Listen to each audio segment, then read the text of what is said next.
I don't personally know. I don't have a personal relationship with any of the senators on the Intelligence Committee. If you do, by chance, send them health food. Send them vitamins. Some of those creepy green juices or something. What is going on over there?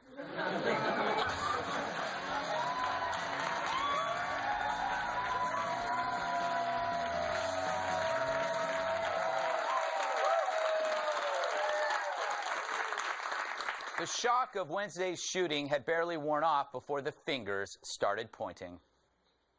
Well, America, we do have a lot of guns, and we have a lot of people with strong passions politically, and this was a frightening, tragic confluence of the two. Somewhere in the 90s, Republicans decided on a politics of personal destruction as they went after the Clintons, and that is the provenance of it. Folks, some will want to blame the left or the right, or us in the media. But here's who it seems too many folks don't want to blame: themselves. We are all to blame. I blame your goatee. But even after this attack, they still played the game, with the Democrats and Republicans coming together. The Democrats won 11-2. See what happens when Hillary's not around?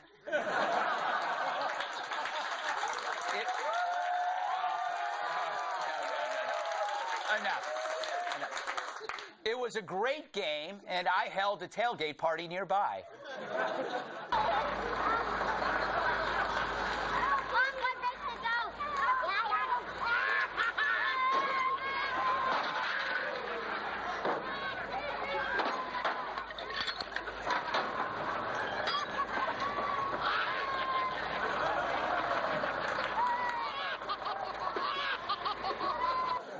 We had a great time. Gonna miss him. So the big question is, will we finally now tone down our rhetoric? No, we won't. Saying you're gonna lower heated rhetoric is like saying you're gonna cut back on carbs. You do it for a few days, and then you're back to eating pizza on the toilet. Carbs taste too good, and so does anger. So I'm not gonna change. But then again, I'm not the problem, and neither are you. The shooter was a Bernie bro. Which means, if you're a Democrat, let's talk about guns instead. I think we need to do more to protect all of our citizens. I have long advocated, this is not what today is about, but there are too many guns on the street. We lose 93 million Americans a day to gun violence. I mean, I've long talked about this. He is not a bright man. By his math, in 3 days, we'd all be dead. And you know what? We should mock this guy for issuing blame while the victims are still bleeding. As should the media be blamed, who peddle the typical inane moral equivalence. Here's a tweet from the New York Times' Glenn Thrush, who says, "Any debate about civility in politics begins with Trump. No one has degraded discourse more while embracing the fringe. Fact, not opinion." Sorry, Glenn, the violence was not from a Trump fan, but his enemies. That's a fact, not opinion.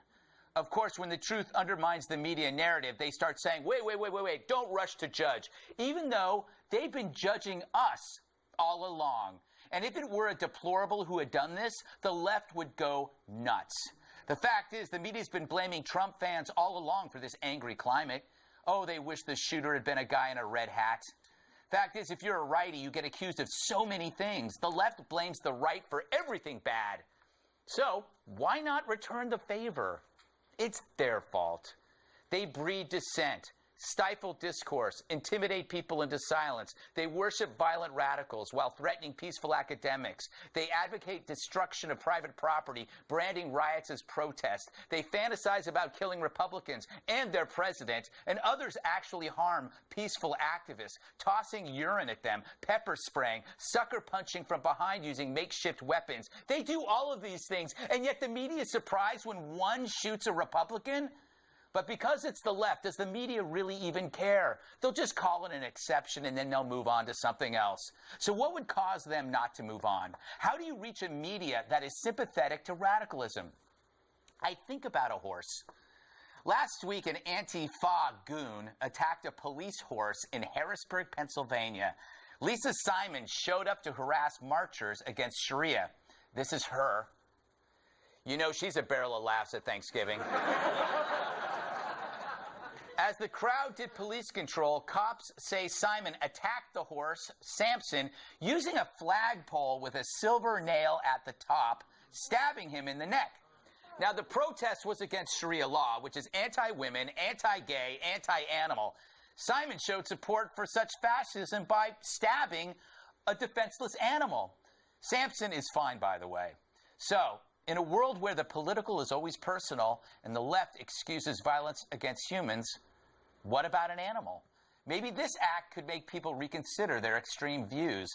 The worst kind of person attacks a defenseless animal. Who wants to be linked to ghouls like that? That horse didn't even vote in the last election, which is good. He'd probably vote nay. Got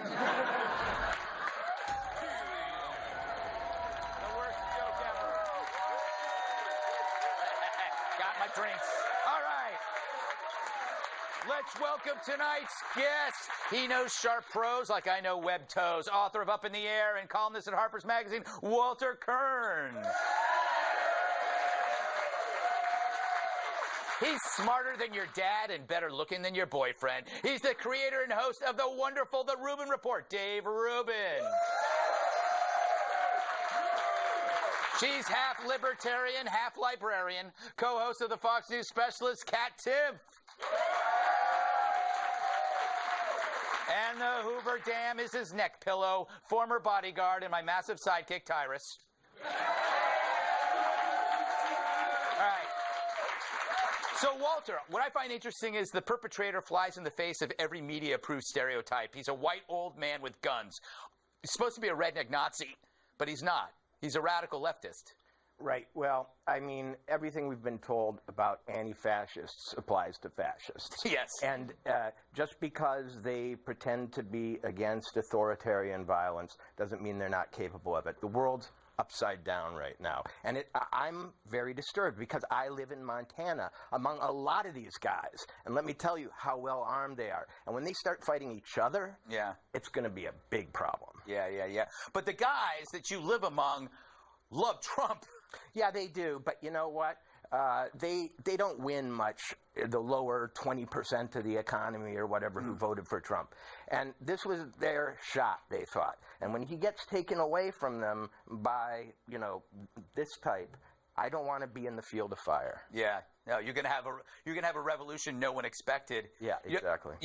Dave, you deal a lot with what's going on the campus and the regressive left. Yeah. And am I wrong? Am I exaggerating to look at like Evergreen, the college, to look at that kind of climate and see that these things are somehow related, or are they not? Well, they are. First off, real quick on Antifa, these guys literally dress like Cobra soldiers from G.I. Joe. Yeah. That's how you know they're the bad guys. Yes. Okay, that should be one thing real quick. Yeah. But yes, of course this is related to what's happening on the campuses. Brett Weinstein, who was the biology professor there, he was going against racism. He said we shouldn't have a day without white people. Right. That's against racism. And since then, he's basically been banned from campus and getting no protections from the university. So who are the good guys and who are the bad guys? You could bring on any far leftist, destroy capitalism, I'm a communist. You could bring any one of them to a college campus and they would be cheered. You bring on a mild conservative, like a Greg Gutfeld, for example, and there might be a problem. You're not going to get Milo-level protests. But, That's true. That's true. I have to try hard for that. Yeah. Wear a satin bathrobe. Kat, they're talking about lowering the heat, the heated rhetoric. You see it on every network, and everybody's talking about words matter. Isn't that just in 4 days? That's going to be gone, right? Yeah, of course it's going to be gone, and also, when a guy shoots a bunch of people, it's the guy who shot the people's fault. Yeah. Okay? This is a 66-year-old man. This isn't even like a confused kid. Yeah. Of course the rhetoric is a problem, but it isn't going to stop. It's already kind of ramping itself back up with Nancy Pelosi saying that there's shootings that happen because of too much Fox TV and this and that, which, by the way, I've never had anything to do with the shooting, not to brag. You know what I mean? Yes. So... You haven't incited me to stab, though. Yeah, I can incite some, whatever. But it's never going to stop because people have all these feelings and they have all these emotions. And stop the rhetoric is only what people say when it's the rhetoric of the other side. You know that if it were switched, people would be like, oh, it was just the guy's fault. People are jerks, and that's just not going to change. You think that maybe if you keep calling the president a Russian Hitler and you say that all of his followers are Nazis, you think somebody might get Well, I think more so than that, even as if you talk about the health care bill, they say Republicans, they don't just say, oh, they disagree with their policy. They'll say, they don't care if you die. Yeah. Really, it's just like, oh, actually, smaller government solutions are a better answer to what we're looking for. No, they want you to die. So I think that is the kind of rhetoric. Absolutely, I understand how that could lead to hatred. They were pushing, Republicans were pushing grannies off cliffs a couple of years ago. What do you think, Tyrus? Pushing grannies off cliffs? I'm against it. Oh, good. Thank you. All right, we'll be right back.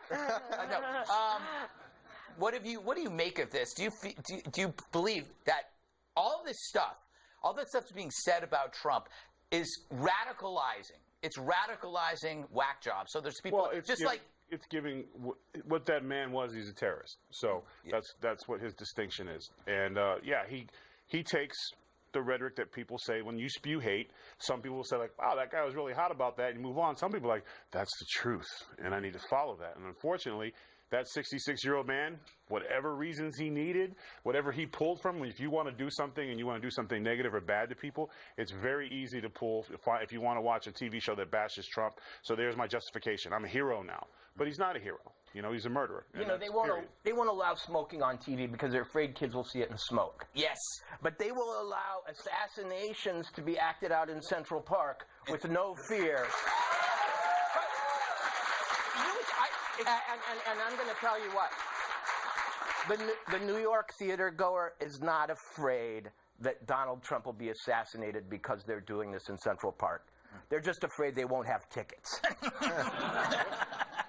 I think they should allow smoking on TV. Yeah, I do too. Well, they do it in the movies. Yeah. But I mean, it's in every movie. It doesn't matter what scene it is. You literally could run a mile, climb a mountain, you get to the top of the mountain. Well, that was dangerous.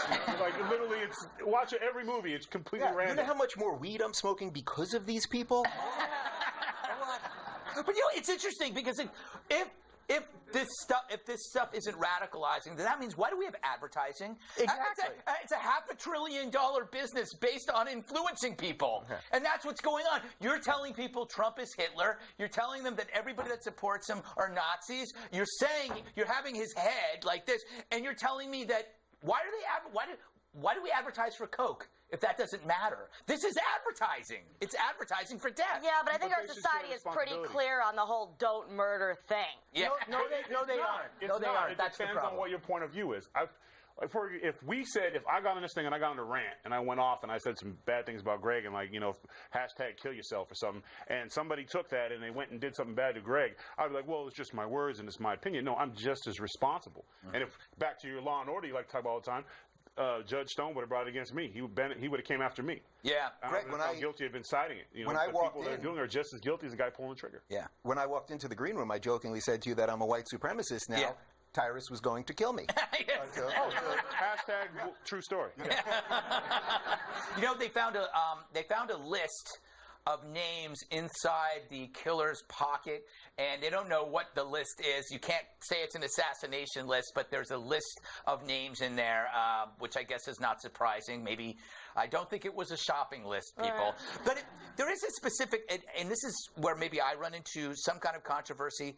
The left is more emotional than the right. And I think there's a specific type of person who sees the right as a heroic, the fight against the right as heroic, which, they're evil. The West is eternally damned. So it's a battle. So that means all bets are off. You can do whatever you want. We just think, if you're a right or libertarian, that our adversaries are wrong, but they think we're evil. So it's like Game of Thrones. The problem...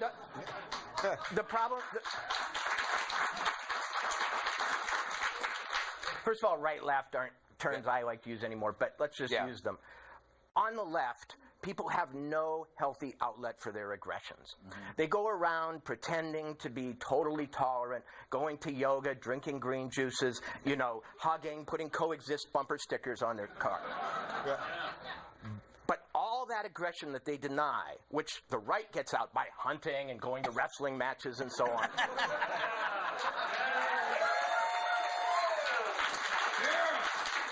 that aggression that they pretend they don't have, they either project onto the right, saying, you've got it, when it's them who has it, and or they act it out like Alec Baldwin. Yeah. You know, have you ever heard the tape of Alec Baldwin chewing out his ex-wife?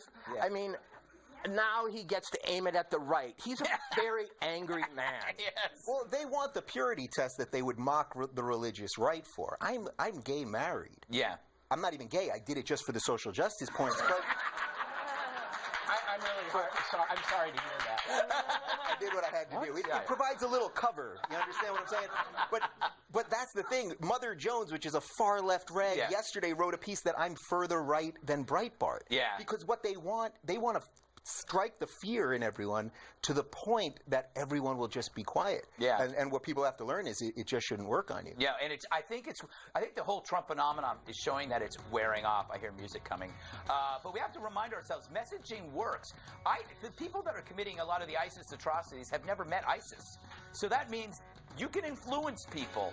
And I mean, this guy was definitely influenced. I won't say by who, because then that would be wrong.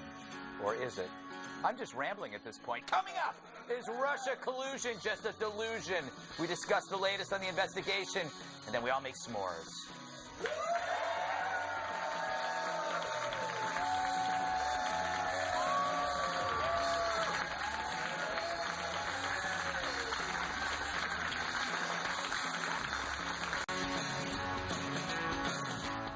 He's being blunt about a witch hunt. After the Washington Post reported that special counsel Robert Mueller was investigating him for possible obstruction of justice, President Trump hit the tweets, calling the investigation a witch hunt like 3 times. But is it? Seems like it's really a fox hunt. A lot of aristocrats on horseback surrounding a wounded animal and trying to drive it into its hole so it can be ripped apart by dogs. So is it really a big deal if Mueller's investigating for obstruction? Isn't Mueller just being thorough? If he finds Trump didn't obstruct, then Trump's exonerated. And the fact is, how can you obstruct a false story? Sounds more like an objection to Comey being a jerk. Also this week, the Attorney General testified before Congress about Russia, but Sessions made no confessions. Has the president invoked executive privilege in the case of your testimony here today? He has not. Then what is the basis of your refusal to answer these questions? Senator Kaine, the president has a constitutional... I understand that, but the president hasn't asserted it. Well, you said you don't have the power to assert these power of executive privilege, so what is the legal basis for your refusal to answer these questions? I am protecting the right of the president. This isn't the first meeting between Attorney General Jeff Sessions and Senator Angus King. We've uncovered video that shows their very first encounter. I'm the world's richest man.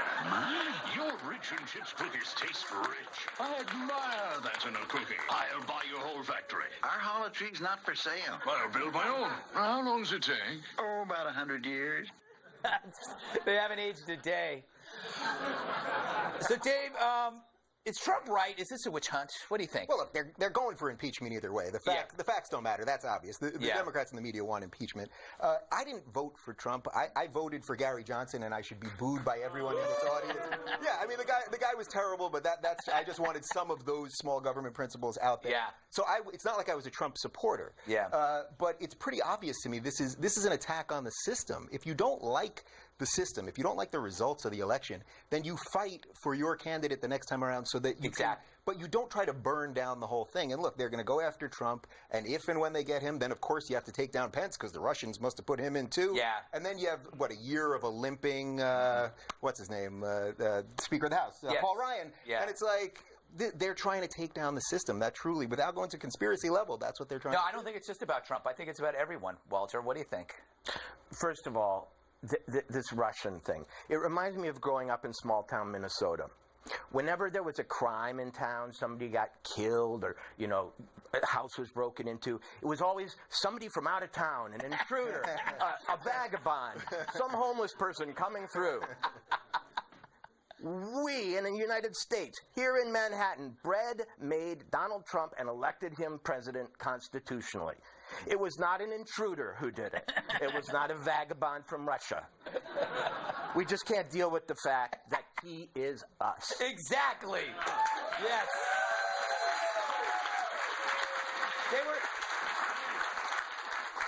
Tyrus, they were never happy once he got in, and this is just going to keep going for 4 years. It's like he's in a, Trump is in a video game. It's called Get Trump.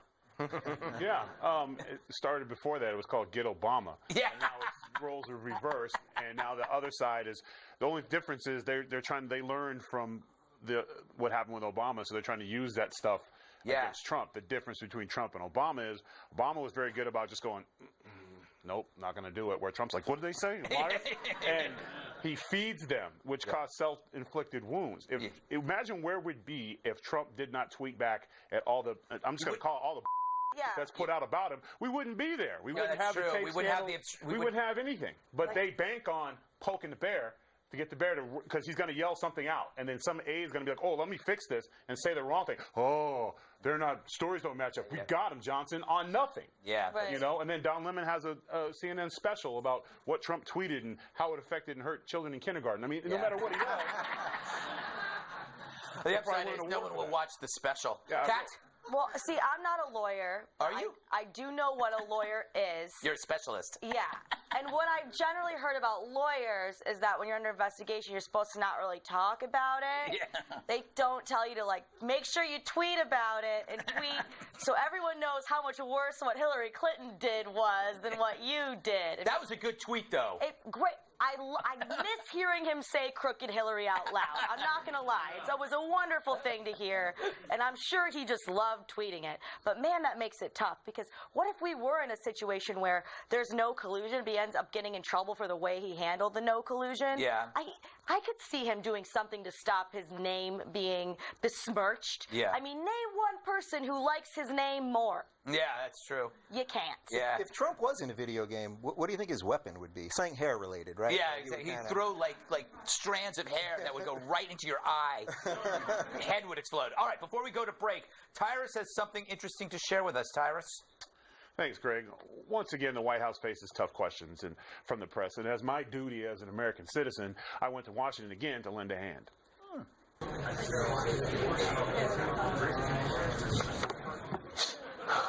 Good afternoon. You talked about the beef arrangement. Is that beginning today? Yes, starting today, the White House is replacing all flower arrangements with beef arrangements. There will be filet bouquets, ribeye wreaths, and Kobe corsages. Next question. John Roberts, Fox News. What does the president think about the fact that concession... Whoa. Hold on 1 minute. Once again, I'm impressed with that shirt and tie. Would you call that fuchsia or magenta? Not many men can pull that off. Who here in this room can pull that off? I thought so. You're an amazing man, John. Next question. Where's Sean? He's in the back doing hot yoga. When I left, I think he was doing downward dog. Is he in a new position now? Yeah, I mean, I'm not a big yoga guy, but probably knowing Sean like I know him, he's probably doing the warrior pose at this point. But, anyway, how should I know? I've been out here with you people the whole time. Why didn't he come out? I just told you he's doing yoga. Damn. Who's next? 2 questions. But first... 2 questions? Do I look like I have all day? 1 question. But it's an open question. Here's my new open rule. 1 question each. If you don't like it, you can sue me. Speaking of lawsuits, for the Ninth Circuit, they just came out and they upheld the block of the travel ban. I'm not hearing a question. Listen, I gotta go. It's my leg day, and Sean said he was down for some heavy squats after yoga. # we got 99 problems, but leg day ain't one. Enough said. I'm out. Coming up, what superhero did Hillary Clinton compare herself to this week? Sadly, it wasn't the Thing.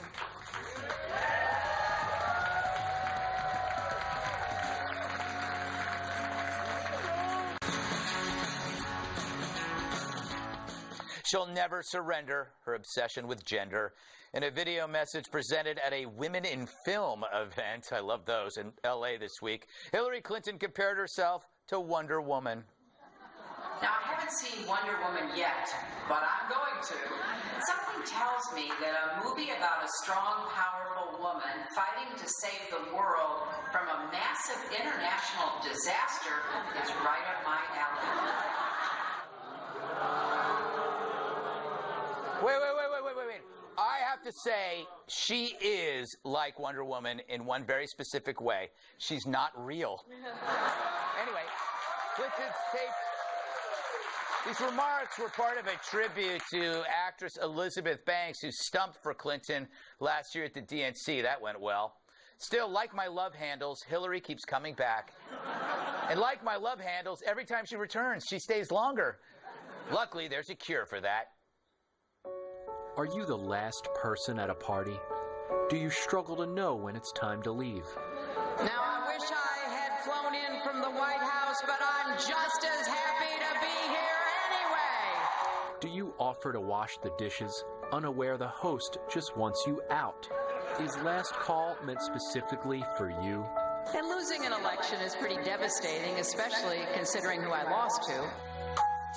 Well, no need to suffer any longer with LingerX. LingerX sends signals to the part of the brain responsible for those embarrassing urges and replaces them with dignity and self-restraint. I take responsibility for every decision I made. So stop living in the past and move the hell on with LingerX. Side effects include delusional self-comparisons to female superheroes. Nice. All right. Tyrus. I had Tucker on my mind. He has appendicitis. Tyrus, you kind of know comics. Is this an insult to Wonder Woman? No, I don't kind of know comics. I do. And let me just some advice here. If you're going to compare yourself to something, watch it first. Right. It's like me saying, man, that movie Deliverance, man. Yeah, I can't wait. I hope, you didn't see it, did you? No, I didn't. So that kind of thought process, oh man. It's like saying, I saw Deliverance. I hear it's a great outdoor movie. Yeah, you obviously didn't see it. And for her to, I mean, that's just a slap in the face to like people who are like, wait a minute, you didn't even take the hour and 45 to see the movie, but you want to take credit for it? Yeah.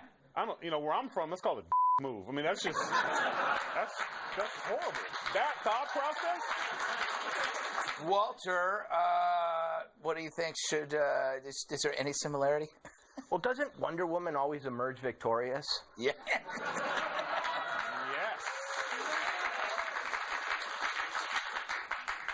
You know, there was a TV show back in the 70s of Wonder Woman, and she rode on an invisible jet. Yeah. I wish Hillary would get on the invisible jet. Wonder Woman also had a lasso of truth, which Hillary could use on herself. But think about it, just biologically, she shouldn't be trying to turn back. She should be rolling into her Betty White phase, and instead she's trying to go into... Yeah. That's such a good point. She could have a second life as kind of a comical character instead of, like, trying to claw her way back into the party. Yeah. No, go away, zombie politician. Yeah. Zombie politician. Cat? What is she talking about? I don't know. How is she like any of those things? So she says she's a strong, powerful woman. Strong women don't blame their problems on everybody else. It's a sign of weakness because you can't handle self-examination. And what is she fighting for? Like, what is she fighting for? All she does, she spends half of her time blaming other people for problems, and the other half of her time, I don't know, like hanging out in the damn woods or whatever she's been doing. What are you fighting for? I think that if you're going to be a fighter for a cause, you have to have, like, bare minimum at least one suggestion. Offer a suggestion. She's like Bigfoot. She's like Bigfoot, but she's like big pantsuit. Yep. Out in the woods, lurking about. We got to move on because we've got more exciting stuff and a big surprise coming up. I can't wait. How bigoted is potato-faced actor Mark Ruffalo? Look at that potato face. We shall answer that shortly. Potato face.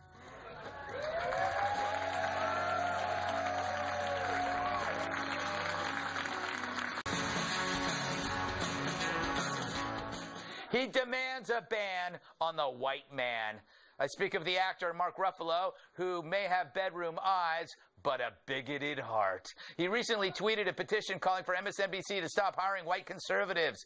So far, it's gotten over 178,000 signatures, the same number of Lou Dobbs stickers I have above my bed. The petition even threatens the network, reading in part, quote, "Why on earth is MSNBC pushing out black and brown voices?" I didn't know voices had color. "And filling its network with hardline extreme conservatives." Wow, hardline. We need to let NBC executives know that there will be a sharp backlash if it becomes another platform for right-wing hate. All right, Dave, what do you make of this idea of, is this bigoted or is it just stupid? Or I just want to understand this. I'm not that bright, I guess, but let me get this. So a white guy who plays a green guy doesn't want other white people to get gigs. Yes. To the color of their skin. Yes, exactly. Wouldn't someone that had gangrene be appropriate then to play the Hulk? I mean, of course it's stupid. Prejudice. Prejudice means prejudging. Yes. So he is prejudging these people based on the color of their skin. That is actual racism. Yeah. You know, Walter, in his short career, he's had over 70-plus films. Shouldn't he live by his own code and stop taking jobs? Because every job he takes could go to a minority, gay or lesbian, you know, and like you said, the Hulk was green. Anybody could have played the Hulk, except this potato-faced guy. Out in Montana, they have a saying, I don't have to be faster than the grizzly. I just have to be faster than you. Yeah. Which means that when the grizzly chases you, I just have to be faster than you. Mark Ruffalo thinks that when the revolution comes for white men, yes, they won't come for him because he pointed at me first. Right. What gives him the right to set himself apart from his very race, gender, and so on, and sit in judgment of other members of it? Mm-hmm. I don't get it. Yeah, it's guilt. It's guilt. It's, you know, it allows him to live his lifestyle. Kat, what do you think? Yeah, I also don't understand why you would want to watch a network where there's not a single person that disagrees with you on anything. Just like sit in the mirror and talk to yourself then. Yes, you know? exactly. Not that I'm slamming that at all. It can, you know, it can sometimes help. But yeah, I mean, so why? Why? Well, like okay. you have to have, otherwise there's no debate. You have to have people from the other side, and because they're white, okay, you know, whatever. Shut up about that. That's shut up His about problem that. isn't white conservatives. He doesn't want black conservatives on him. Yeah, that's true. Right. That's the point. That's the real point. So if a guy like David Webb, who's here at Fox, or a Larry Elder, or a black conservative was on, he'd be calling him an Uncle Tom. Exactly. So that, again, that's why this is racist. Right, I was thinking, okay, so only black conservatives and then white liberals, okay. What are you doing? Do you understand how crazy this is? Yeah, where are the Asians in all of this? Tyrus? Yeah? I have to say, I do see this on the right, but I don't see, if you have somebody on a show that deviates from a topic, then you can get viewers demand that person be fired, or they don't like that person. So it's an instinct thing. But this guy goes a step further. He's organizing, he's pushing petitions. And this is what leads to, in a way, the bifurcation or the balkanization of discussion so that nobody talks to each other, and then you end up with people going after each other and shooting people. I blame Mark Ruffalo. No, I don't. You know, I guess as a black man, it hurts my heart to see white-on-white crime. It's really... you guys are all so... stop fighting with each other. Your war of words hurts everybody. Here's a tidbit. What? MSNBC, as much as they like to, or that type of the left, like say we go by merit and not color, they go by ratings. Mm-hmm. So if the white conservatives put asses in the seats, they're going to get the job over the well-said, fight the fight brother who can't put people in the seats. That's just how it works. That's entertainment. So, sorry, bruh, but, you know, trust me, hey, this is great. It's good for me, because although Fox gave me a job, MSNBC and CNN didn't even holler at me. So, I'm, you know. And you know why? Yeah, because I'm black conservative. Yes. All right. Up next, what the hell is wrong with Katy Perry? How much time do you have? I like that it's sitting Indian style.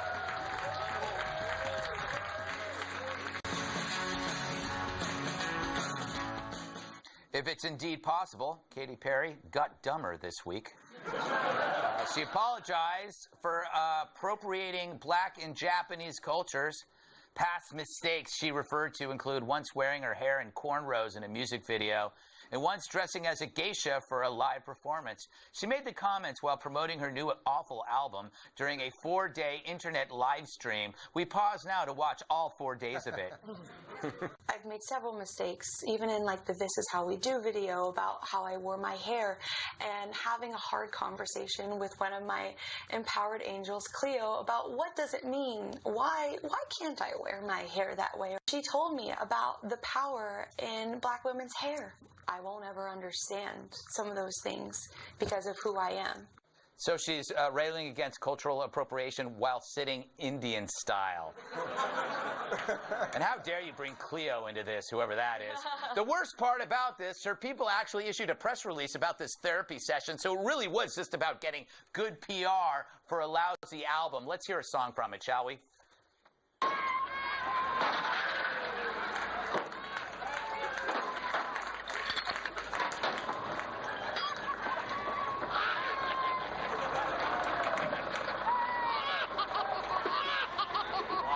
Forever.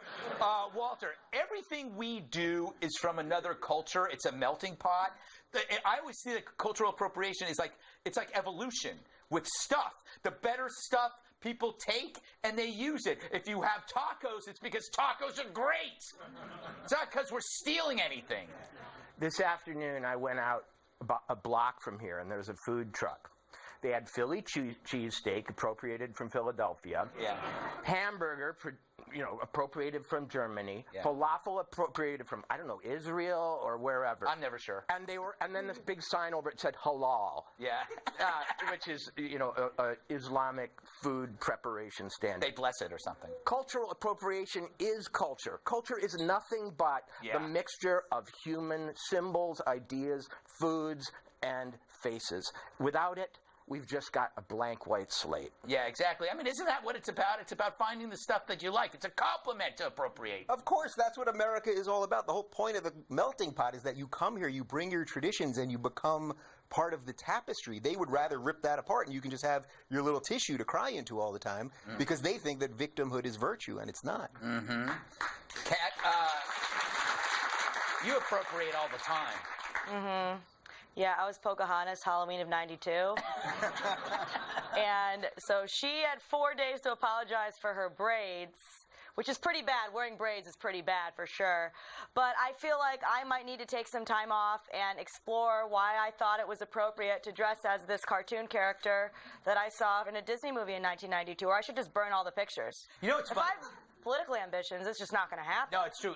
When I was young, I was a hobo. It's back when you made your Halloween costumes yourself, and I was a hobo. So I was appropriating transient culture, Tyrus. You know what else I did? So you're going to me on transient culture. Okay, that's great. I'm excited. You know what? Speaking of white, what'd you say? Plain white slate? Which Katy Perry pretty much. She's apologizing for cornrows and eating watermelon. Last time I checked, that wasn't on my Christmas list. So going back to that, so now being the victim or making a mistake, it's now in style. So this is what I have to look forward to is I'll be walking down with, excuse me, Tyrus, 2 weeks ago I moonwalked from the bathroom to my living room. I'm sorry. Me and my husband were playing backgammon, and we accidentally said my bad. Again, sorry. All right. So please don't apologize to me if you do anything that's considered black customer cool. All right. She's a bug lamp of bad ideas. That's where they go. They go right to her. Final thoughts next, plus a big surprise you won't want to miss. Stick around. If you'll be in New York City and would like free tickets to be part of our studio audience, email GregTix@foxnews.com. So much fanfare over an armchair. Last week on the show, this happened. As a former wrestler. I still wrestle. You still wrestle? And armchair. I've been asking for an armchair. You guys know every week I get this. Why is it that I can't get an armchair? It's not going to happen. She got a show. You got a show. All I want is an armchair.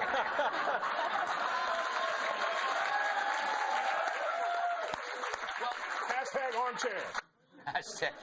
Well, when Tyrus wants an armchair, Tyrus gets an armchair.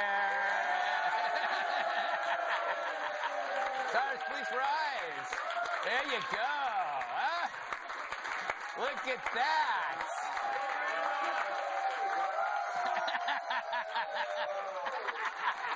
Wow, look at that. No recline. That's cool. It reclines. It reclines. It's on the inside, huh? Yeah. Show them how. There you go. Culturally, it wouldn't be more relevant if he just had a white person to lay his arm on? Yes, exactly. No, I got a white mama. That wouldn't fly at home.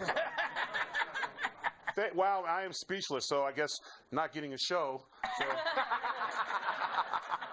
Thank you. Wow, Wow. Yeah, this feels right. Yeah, it does. Will it change you? It's going to change you? Well, I feel more confident now. You feel more confident? I feel confident. I Yes. feel both my arms can rest equally. Yes. Because I'm afraid of heights, and if you fall once off the edge of a couch in a TV show, that's it. So. Well, I'm happy you're happy, and I'm happy we got part of the outnumbered bench moved away. All right. Thank you, Walter Kern, Dave Rubin, awesome guest, Catherine, Tyrus, our studio audience. I'm Greg Gutfeld. I love you, America.